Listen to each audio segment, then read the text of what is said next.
Hey guys, today a historically preserved and protected city was unclaimed by Stoney.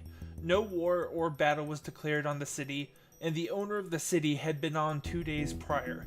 The city had appropriate funding and upkeep, and no rules were violated regarding the owner of the town or the town's existence.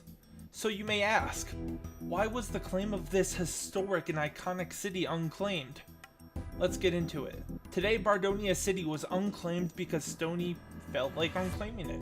He claimed it was inactive, but that was certainly not true, for Little Puddentator, who in lore was the Runekeeper, maintained and preserved this historical city and provided its upkeep.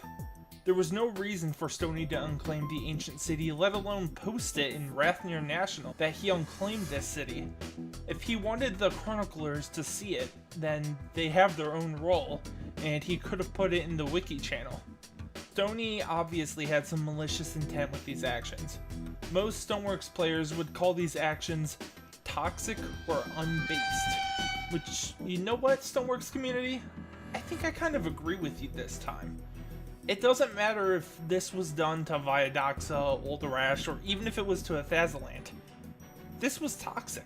No warning was given to the city owner, who was on this week performing his weekly maintenance on this preserved city of history. No warning was given to the nation of Bardonia, where this protected city resides. It took the staff themselves telling Stoney that this was unbased to even get Stoney to let the staff fix the issue.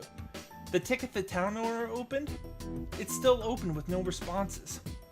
Then we have Stoney's final response to the situation, which was actually use the city or lose it for real. Last time I checked, it wasn't against the rules to keep a city preserved for historical value, kind of like a museum. I went through all of the rule books posted in the rules channel in the Stoneworks Discord. None specify what is defined as an inactive claim, and none even say inactive claims aren't allowed. The closest thing being a proxy town, which is a town used for war, but Bardonia hasn't seen war since the Golden War. Stoney has a history of impulsive actions, acting without thinking of the general outcome or result. If you guys like this shit up to 100, I'll make a incomplete history of Stoney's questionable actions. Like now. I mean, who knows? If Stoney read the rules of his own server, maybe his staff would follow the example. Thanks for listening to my Chancellor rant, and remember, the Chancellor is always watching.